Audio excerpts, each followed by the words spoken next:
So where do we go from here? Well, I want to start by making the point that I hope it's really obvious that these things we're looking at this morning aren't fringe issues for a few strange keenies over in the corner wearing shades of green. I hope it's obvious that these things we're looking at this morning are an integral part of the Christian faith. And they're an integral part of what the gospel, the good news of Jesus, is all about. We're going to spend time thinking about things that we can be doing, and with some examples of different churches. We're going to be having a panel and finishing with some resources and so on. Before we get to that bit, though, I just want to make that really obvious point, that this isn't a secular agenda that the church has bought into. This is something that goes right to the heart of the Christian faith. We were created to be in relationship. We were created to be in relationship with God. That beautiful picture right at the start of chapter 3, when we know it's all gone wrong, but still, that image of Adam and Eve and God looking for God's friends in the cool of the evening. Yeah, that was the intention, wasn't it? For relationship with God, that we would walk and talk and relax and be at peace with God. We were created to be in relationship with one another. The Adam was created, the earth creature, but actually it wasn't enough for the earth creature to be there to look after the other creatures. The earth creature needed a companion. And so Eve was created. And it's not until Eve is created that the Adam drops the definite article and Adam becomes a name alongside Eve, as opposed to a generic, the earth creature. And human community is born. And we were created to be in relationship with the wider natural world. We are created as earth creatures, as ones whose well-being is enhanced when we stick our hands into the soil, when we spend time outdoors. There are so many scientific studies around that. We were created to be God's image bearers, to be God's representative, and to take care of the rest of what God had made. So we've been created to be in relationship. And that really is the theme for this whole 3 days, isn't it, around reconciliation? Because we know that those relationships have been broken. And Genesis 3 pretty much systematically goes through the broken relationship with God, with each other, between Adam and Eve, and then with the wider natural world, as the ground, the Adamah, will be cursed, is now cursed because of Adam. Again, that play on words that the author of Genesis is bringing out for those with ears to hear. So our relationship with the wider natural world, with other people and with God is broken. And then the rest of the Old Testament really is the story of God working to put back to rights what has gone wrong. Working to put back to rights the broken relationship with God. Working to put back to rights the broken relationship with other people and with the wider natural world. And you see those three areas coming through so strongly. We're no doubt used to reading the Hebrew scriptures as the story of people's relationship with God. And yes, it is, but it is also the story of broken relationships with each other. You name it. Well, what have you got in there? You've got jealousy, you've got rape, you've got oppression, you've got dishonest trading, you've got, did I say gossip? You've got murder, you've got whatever. Any human sin between people you will find in the Old Testament there. And weaving through the themes of God's relationship with God's people and the people's relationship with themselves is the theme of the relationship with the land, with the wider natural world. And so we see that God's laws aren't only for people, but they also relate to the wider creation. You will know that the Sabbath and the Jubilee laws are also not only for the people, but they're also for the land. The land is to rest. And the animals that the people are looking after, they are to rest as well. And the health of the land acts kind of like a spiritual barometer for the health of the people's relationship with God and with one another. When the people are not walking in righteousness, how do you know that? Not actually by whether they're practicing the Sabbath properly.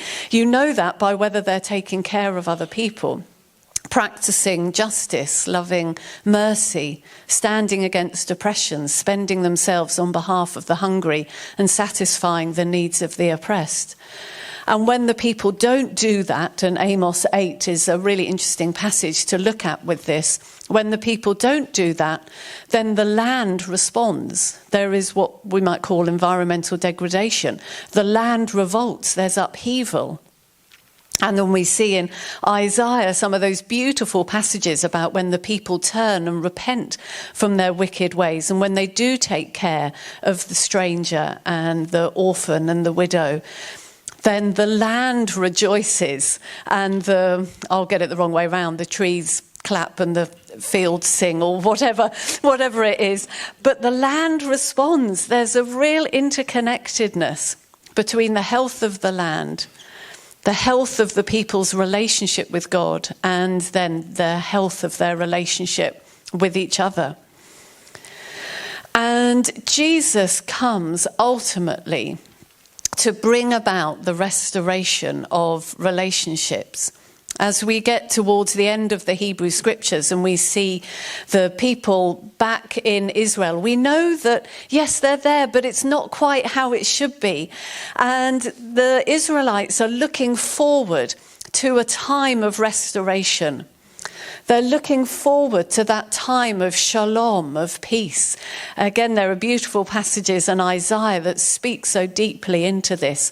And they focus it on the hopes that this would come about through one chosen, anointed individual. So when the angels appear to the shepherds some 400 years later and say, peace, peace upon you, upon whom God's favour rests, that is them saying, in this newborn baby, the hopes of reconciliation with God, with other people, with the wider natural world, those hopes of shalom, of peace, have been restored. And the good news that we carry is that Jesus came, yes, to restore our relationships individually with God. That's absolutely crucial. But if we stop there, we have an emaciated gospel, and we don't have the fullness of the good news of Jesus Christ. Galatians 3:28, Ephesians 2.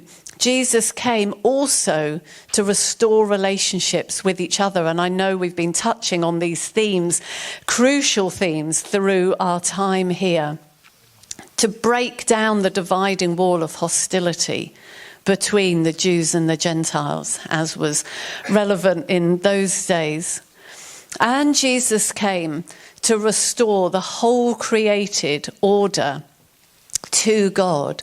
Colossians 1:15-20, those beautiful verses, that Jesus' blood was shed on the cross to reconcile people to God. Yes, but no, to reconcile all things to God. And so we're here looking at the themes of this morning and of the whole last few days, because in Jesus, the good news is that he comes to bring reconciliation, restoration of all things, humans to God, and with the whole natural world. So there is an absolute link between environmental care and social justice and evangelism, the gospel, mission. Caring for the wider natural world is an integral part of the gospel of Jesus Christ. And as such, it's a key aspect of our evangelism and of our wider mission. We are to reach out to people and invite them into God's story. Invite them into this whole big picture of understanding around the kingdom of God. Evangelism isn't about giving people a ticket to heaven, about rescuing them off this earth as a sinking vessel, but it's about inviting people in to be part of the mission of God, to see our relationships on all levels reconciled. And alongside those three aspects, the final piece of good news is that as we work towards those three sides, we also find reconciliation within ourselves. Inner peace isn't some 70s wishy-washy concept. Inner peace is absolutely rooted in the good news of Jesus Christ. And it's key for young people. At Tearfund, we released a report called Burning Down the House a while ago that found that of the teenagers who we surveyed, 9 out of 10 cared deeply about the climate crisis, but only 1 in 10 felt that their church was doing anything about it. There's a huge mismatch with the younger generations that are coming through. And we need to hear that. But the good news is that there are churches that are responding and that are engaging. Jenny, I'm not sure what's happened with the PowerPoint, but that's all right. If you skip on.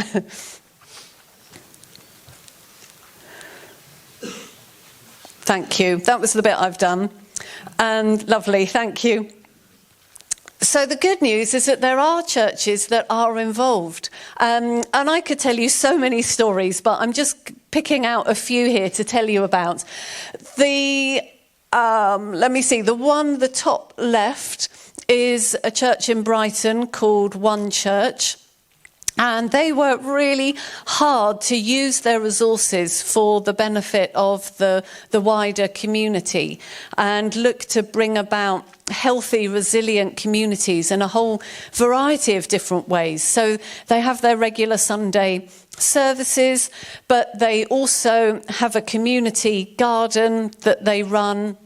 And that's a therapeutic garden, and they do that with people who have different vulnerabilities. So, again, that getting your hands dirty and the impact that has on our well-being, on our mental health. So they run that, and they have a market stall at a market in Brighton. They run what's it called? Is it called Munch? I now can't remember. A club around food that tackles food poverty that they've been encountering in their areas. They're very holistic and do a whole range of things, seeking to integrate that reconciliation with the earth into the life of their church. Then bottom right, that is Gateway Church in Leeds. And before 2020, they weren't really doing very much and didn't have much of a focus on environmental matters. But then their elders agreed that making a faithful, godly response to the climate and ecological crises was an important thing for them to be doing as a church. So since then, they've signed up to A Rocha's Eco Church scheme. They now regularly put eco tips into their newsletter. They've had a Creation Sunday event.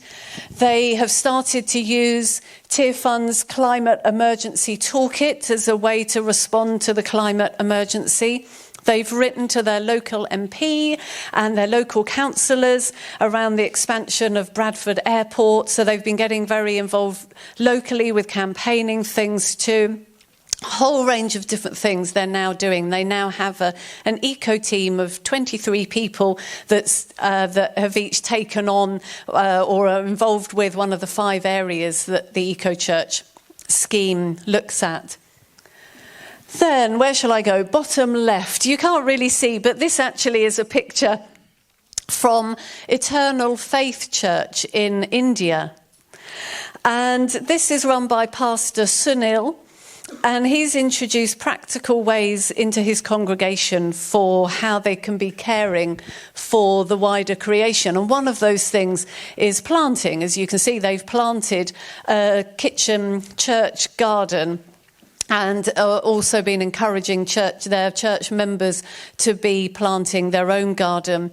They've been on a drive to plant trees. Deforestation is a big problem in the area in India where they are causing soil erosion and flooding. It's one of the biggest problems for people in that area that's causing poverty. So they've planted 800 trees and continuing with that. They've switched from single-use items to reusable things. They've been working with one of our Tearfund partners in India called Advocacy, and they've been developing a biblical training program to help the church members engage. And Pastor Sunil is now also going beyond his congregation, encouraging others as well. And then finally, top right, is from the Rift Valley in Tanzania, the central district called Manyoni, and it's the diocese of the Rift Valley. A place where they have had no electricity, which causes terrible problems because you have 12 hours of light, 12 hours of darkness every day. Children can't do their homework. Mothers that go into labour at night have to deliver in the darkness or by candlelight, by kerosene, which you can imagine increases the hazards there. And the only way for cooking is to chop down the trees and burn the fuel or to use kerosene. You can imagine the whole host of problems that lies behind that. At Tearfund, we've been working with the Diocese of the Rift Valley. We run self-help groups that are savings schemes, and we've been working with those self-help groups to help people access renewable energy that has been transforming their lives and their communities. So just a few examples of churches here and around the world that are getting to grips with the challenges and engaging in a whole variety of wonderful ways.